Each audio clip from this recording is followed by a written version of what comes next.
Okay, just like a disclaimer, I had midterms this week, so if I forget what I'm saying, we clap through the silence, people. We clap, okay? But yes, hi everyone. I'm a junior at a school really close by, and I'm so glad that we're all gathered here today to talk about one of the most traumatic experiences a high school student goes through, college applications. And I know a lot of people are going through a tough time with applying to colleges. And you guys, I'm rooting for you. I'm rooting for all of you. You guys have my condolences. That's gonna be me a year from now, and I can tell you I am not ready. But that's okay, we're going through it.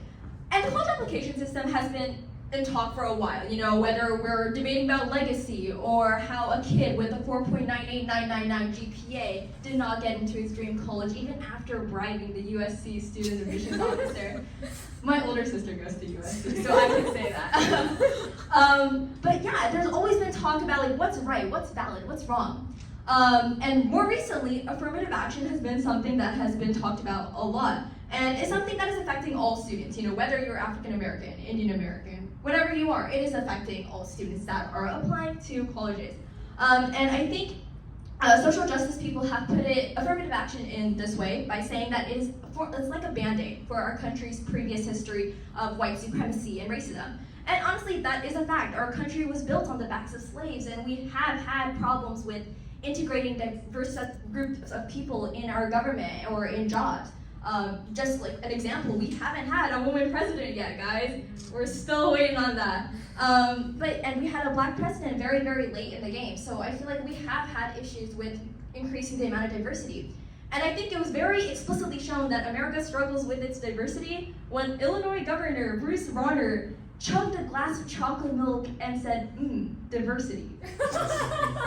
I mean, if that doesn't make it clear, I don't know what will. I mean, if chocolate milk was the solution to our problems, we'd all be drinking chocolate milk. Colleges would not have any issue. I would not be here today. He made it pretty clear that we have had problems with diversity, and it is an issue. And colleges suggested that, okay, fine, you know, this is a problem, so why don't we just go race blind? And at first, this might be like, yeah, wait, that kind of makes sense. But if you think about it, colleges are still going to want to have their campuses to be ethnically and racially diverse, right? They're still going to want that. So they're just going to have to guess who identifies with what minority, which goes back to like stereotyping, which is what we're trying to sort of stray away from. Also, if you want to hear more about stereotyping, we actually had an event at the Intersection series on YouTube, so go check our videos out on that. But we're gonna have to go back to stereotyping. So Stanford admissions officer will be sitting in the office, okay?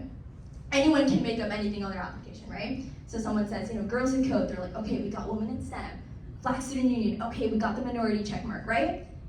And then an Asian kid comes up and he's like a math nerd. Like anyone can trick you on the college application, right? He can just pop up and Stanford will be like, oh my god, we got outsmarted. It's like, yeah, you have been for the past couple of years, you know? So it's not gonna work because we're just gonna be going back to serious issues. And people have put this in great words by saying that it's going to force minorities to go back to like traumatic experiences that they have as serving as a minority in America. They're going to have to like basically trauma dump in their application, which is going to be a serious issue because we're once again victimizing people, and that's going to create a whole other issue with like mental health, and just students are not going to have a sustainable education if they're supposed to get into college by just serving as a minority. It's not the right way to, it's not the right call to action for this situation. And I think, as I mentioned earlier, affirmative action does affect everyone, you know? It affects all students and even like the parents of the students, because I know being a part of an Indian household, colleges have a big impact on the student's life. I mean, there's a lot of societal pressure. I mean, comparison is a huge thing in the household I grew up in. Thanks, Papa. But you know, like we have people that get into these amazing colleges, you know, like every weekend I'm with my dad, and he's just like, Zehra, you know, Rahul got into UC Berkeley. And I'm like, yeah, you know, his mom posts in the WhatsApp, Instagram, Facebook group chat, I know. At every single family gathering I've been to, she's told me, I know he's going to Berkeley.